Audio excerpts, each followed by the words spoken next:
Now let us read clause 20 ए में दो part है। पहला बोल रहा है सर 36(1)(2) जहां पे वो बात करता है इन रिलेशन टू, मान लीजिए मैं एग्जांपल लेके समझाता हूं, आपको समझ में आएगा इसे। नवनीत भैया के कोई क्लाइंट है और मान लीजिए हस्बैंड वाइफ है, हस्बैंड वाइफ है। अब उनको सैलरी भी ले रहे हैं वो, उनको बोनस और कमीशन भी वो कंपनी दे रही है। अब अप्रिशिएट कीजिएगा, हस्बैंड तो पढ़ा लिखा नहीं है, वाइफ बहुत पढ़ी लिखी है, वाइफ पूरा बिजनेस संभाल रही है। अब बोनस और कमीशन दोनों को बराबर मिल रहा है, इक्वल मिल रहा है। तो क्वेश्चन उठता है, क्योंकि वही शेयर होल्डर है, वही इंप्लॉई है कंपनी के अंदर, क्या वो डिविडेंड है कि बोनस है? सर वो डिविडेंड है। तो बोनस और कमीशन अगर उनकी नॉलेज के कमेंसुरेट मिल रहा है, मान लो अगर लड़की, अगर वाइफ ज्यादा इंटेलिजेंट है, ज्यादा संभाल रही है काम, तो उसको बोनस ज्यादा मिलना चाहिए, उसको कमीशन ज्यादा मिलना चाहिए। तो अगर तो आप ये प्रूव कर पाएंगे कि सर ये जो पैसे मिल रहे हैं ये commensurate to the working done by particular employee, तो ये बोनस और कमीशन माना जाएगा, अदरवाइज ये डिसअलाउ हो जाएगा एज डिविडेंड में। क्लियर हूं आपको सर? ये बहुत इंपॉर्टेंट है। तो अगर मान लीजिए मैं और नवनीत भैया, मान लीजिए हम दोनों काम कर रहे हैं, मैं काम बिल्कुल नहीं कर रहा या मैं पढ़ा लिखा नहीं हूं, राइट, मैं 10th पास हूं हाइपोथेटिकली, और नवनीत भैया चार्ट अकाउंटेंट है, सारा काम संभाल रहे हैं, तो ऑफिस बात है, मुझे सैलरी भी कम मिलेगी, बोनस कमीशन भी कम मिलेगा। मैं क्लियर हूं आपको सर? हम शेयर होल्डर है, 50-50% के होल्डर है, वो एक अलग चीज है। पर अगर मैं बोनस और कमीशन मिल रहा है, it should be commensurate to my working and my knowledge skill. मैं क्लियर हूं आपको सर? ये बहुत इंपॉर्टेंट है। Clear now. अब 36(1)(VA, सर ईएसआई पीएफ की बात करते हैं। सर चेकमेट का जजमेंट आ गया, और अप्रिशिएट करें, चेकमेट की जजमेंट ने सब कुछ उड़ा दिया। दो मैं आपको नवनीत बता देता हूं, आपके भाई के अलावा ऐसी कोई किसी का केस नहीं है दिल्ली आईटीटी जो अभी तक उड़ा नहीं है, और आपके भाई के करीब 20-22 केसेस है अभी तक। We are holding that case, और हम ट्राई कर रहे हैं किस तरह से ये स्पेशल बेंच को रेफर हो जाए। Why it is so? Because हम शुरू से मानते आ रहे हैं कि चेकमेट हम पे एप्लीकेबल नहीं है, चाहे वो जजमेंट 12 अक्टूबर 2022 को सुप्रीम कोर्ट डिलीवर कर दी थी। ऐसा क्यों? एप्रिशिएट कीजिएगा, जब भी कोई केस आपको चेक करना है कि आप पे एप्लीकेबल है या नहीं, सो उससे क्रक्स पे बच जाइए। पहले चेक करिए सर रेशो डिसेंडाई, जैसे रेशो डिसेंडाई कहते हैं, तभी आपके ऊपर एप्लीकेबल होता है जब आपके प्राइमरी फैक्ट्स और उसके प्राइमरी फैक्ट्स सिमिलर हो। अगर आप चेकमेट की जजमेंट पढ़े, गुजरात हाईकोर्ट का ऑर्डर पढ़े जहां से चेकमेट गया था तो सुप्रीम कोर्ट, तो पैरा नंबर 2 अगर आप पढ़ते हैं तो उसमें साफ लिखा हुआ है चेकमेट के अंदर केस 143 में हुआ था, जबकि हमारे जितने भी केसेस हैं वो 143(1)(A) के हैं। तो अप्रिशिएट करें, बहुत सारी जजमेंट है, चाहे आप राजेश झवेरी पढ़ लें, पैरा नंबर 90, 291 आईटीआर 500, जहां पे सुप्रीम कोर्ट ने बहुत ब्यूटीफुली समझाया है कि 143(1)(A) और 143(3) अलग अलग चीजें हैं। 143(1) इज नॉट असेसमेंट। अगर आप 2019 के जजमेंट पे जाएं in relation to MM Aqua, जहां पे रोहिंटन साहब ने ये समझाया था कि भैया जो जो सेक्शन जिस वजह से आया है, असेसिंग ऑफिसर को ये देखना भी पड़ेगा। जैसे हुआ क्या था, 43B के अंदर एग्जीबिशन 3A 3B और 3C ऐड किए गए थे, तो वहां पे 3A 3B 3C क्यों ऐड किए गए थे? Just to plug the loophole. तो सुप्रीम कोर्ट से कि असेसिंग ऑफिसर ने ऐसी कोई फाइंडिंग ही नहीं करी। तो सेम इज फॉर 36(1)(VA। हम ये आर्ग्यू कर रहे हैं कि सर वो जब लेके आए थे आपका टारगेट ये था कि मिसयूज ऑफ फंड्स हो रहा है। अब 143(1)(A) के अंदर आप कैसे चेक कर सकते हैं कि मिसयूज ऑफ फंड्स हो रहा है नहीं हो रहा है? मैं क्यों आपको, इसलिए 143(3) होना बहुत जरूरी है। तो दिस इज आवर सबमिशन। पर हैविंग सेड दैट नाउ, क्योंकि पहले क्या होता था बिफोर 2021, आप 43B पे रिलाय करते थे, पर अब 36(1)(VA) का मतलब सर जो ड्यू डेट 36(1)(VA) में लिखी हुई है, मतलब सर अप्रैल की सैलरी 15 मई, मई की सैलरी 15 जून, जून की सैलरी 15 जुलाई। सिर्फ एक एस्केप रूट है, वो नोट कर ले सर डायरी में। क्वेश्चन उठता है ड्यू डेट किसे कहते हैं? क्वेश्चन क्या है? ड्यू डेट किसे कहते हैं? ये कभी डिस्कस भी नहीं हुई वहां पे जजमेंट में, चेकमेट में। फिर वो judgement of Kanoi papers, Calcutta ITAT, Kanoi papers Calcutta ITAT. Calcutta ITAT ने बोला कि ड्यू डेट का मतलब क्या है? उन्होंने बोला ड्यू डेट का मतलब ये नहीं है जिस मंथ की सैलरी है। ड्यू डेट का मतलब उन्होंने बोला कि जिस महीने आप पेमेंट कर रहे हो और जिस महीने आप पीएफ ईएसआई काट रहे हो। तो लेट अस से अगर अप्रैल की सैलरी आप 7 मई को दे रहे हो, तो आपने पीएफ ईएसआई कब काटा? 7 मई को।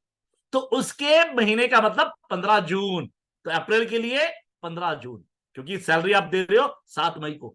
तो व्हाट आई वांट टू से, अगर आप मान लीजिए आपका एसएससी 2 4 5 6 दिन डिले कर रहा है, तो you can take that, you नहीं मतलब ऑडिटी, मतलब नितिन कन्वर ऑडिटी है, तो Nitin Kanwar tag can take the cognisance of this Kanoi papers Calcutta ITAT judgement, और बोल सकता है कि सर ड्यू डेट मेरी 15 मई नहीं है, 15 जून है, ऐसी 15 जून नहीं है, 15 जुलाई है। मैं क्लियर हूं आपको sir? That is very very important. पर आपको क्या करना है, अगर नितिन कन्वर एज एन ऑडिटी इस जजमेंट रिलाई अपॉन कर रहा है, तो ऑफिस बात है, तो जहां पे 15 मई है वहां पे 15 जून लिखूंगा, जहां 15 जून है वहां 15 जुलाई लिखूंगा। तो आपको पूरा चार्ट पहले एसएससी का डालना है और लिखना है कि assessee relying on this particular judgement.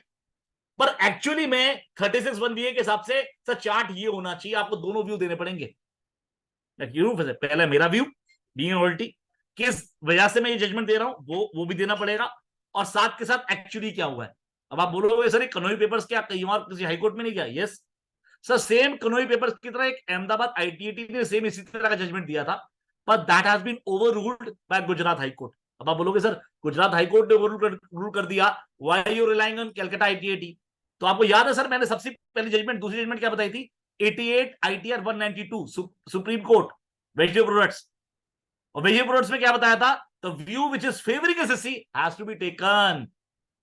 तो कनोई पेपर मेरे फेवर में है, मैं दिल्ली बैठा हूं, मैं हिमाचल बैठा हूं, मैं जम्मू बैठा हूं, मैं पंजाब बैठा हूं, तो मैं कनोई पेपर पर रिलाय अपॉन करूंगा, बिकॉज कोई आईटीएटी की जजमेंट या हाईकोर्ट की जुडिशियल हाईकोर्ट की जजमेंट मेरे खिलाफ नहीं है। मैं क्लियर हूं आपको सर?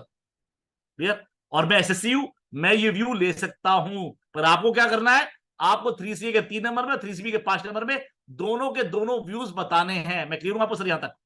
Clear sir? ठीक है सर? नाउ अब बात कर रहे हैं सर 21। हाँ कुछ कुछ कह रहे थे आप?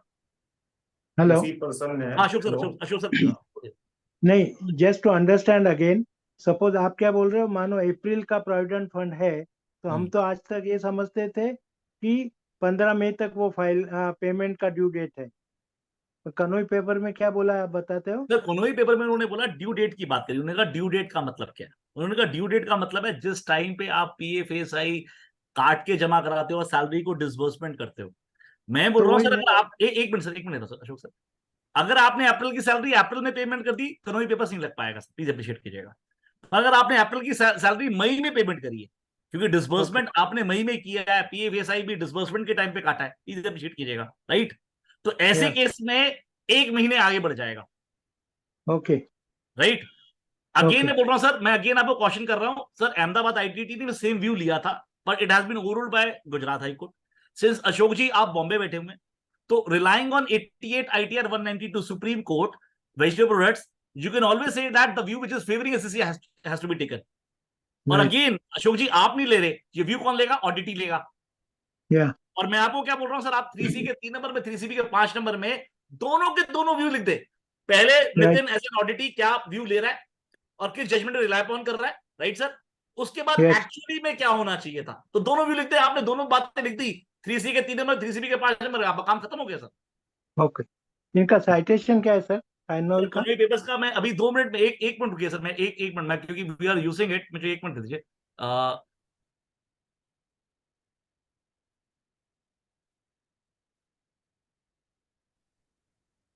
मैं अपनी टीम से ले लेता हूँ एक बार, कॉन्वे पेपर्स का साइटेशन लिख के दे दीजिए। कॉन्वे पेपर्स का अभी मैंने टीम को बोल दिया सर, ये साइटेशन लिख के दे रहा सर, ठीक ओके है? ओके, थैंक अभी मैं यू। आपको देता हूँ। हाँ लेकिन प्रवीण जी कुछ बोल रहे थे आप? लेकिन ये प्रोपराइटर है, उसने ईएसपीपीएफ का रजिस्ट्रेशन नहीं दिया हुआ। उसकी हाँ जी क्या कह रहे हैं आप? प्रोपराइटरशिप फॉर्म है, हाँ जी उसकी एलिजिबिलिटी बनती है ईएसआईपीएफ के लिए, number of employees qualified limit, तो he has not taken the registration under those acts. ये समझ गया प्रवीण जी, देखिए ऑफिस बात है, जब ई से पीएफ नहीं लिया तो 36(1)(BA का डिसअलाउंस की बात तो आएगी नहीं। पर आप क्या करें, एक ऑब्जर्वेशन में ऑफिस बात है, जब बात करोगे तो आपने या तो आप 3CB के 3 नंबर में या 3CB के 5 नंबर में ये बात लिख दीजिएगा, प्लीज अप्रिशिएट कीजिएगा। 3CB के 3, और अदर तरीका ये 3CB के 3 नंबर में लिखेंगे, because is a non compliance of law, it is not relation to tax audit, please appreciate कीजिएगा। तो 3CB के 3 नंबर में लिख दे सर, और अगर ऐसी कोई कंपनी है तो उसकी मेन ऑडिट रिपोर्ट में लिखते, क्वालिफाई करते। इसकी कोई 3CD के क्लॉजेज में तो कोई रिक्वायरमेंट नहीं है कहीं मेंशन हाँ जी क्या कह रहे हैं आप? 3CD के 20 में, तो 3CD में तो जो पीएफएसआई लिया, नंबर नहीं लिया, तो जमा कहां से कराना है? काटा ही नहीं किसी का। और 36(1)(BA relation to employ contribution की बात करता है, एम्प्लॉयर की तो बात कर ही नहीं रहा वो। राइट। राइट। तो ऑफिस बात है, जब आपने काटा ही नहीं किसी का तो जमा कहां से कराओगे?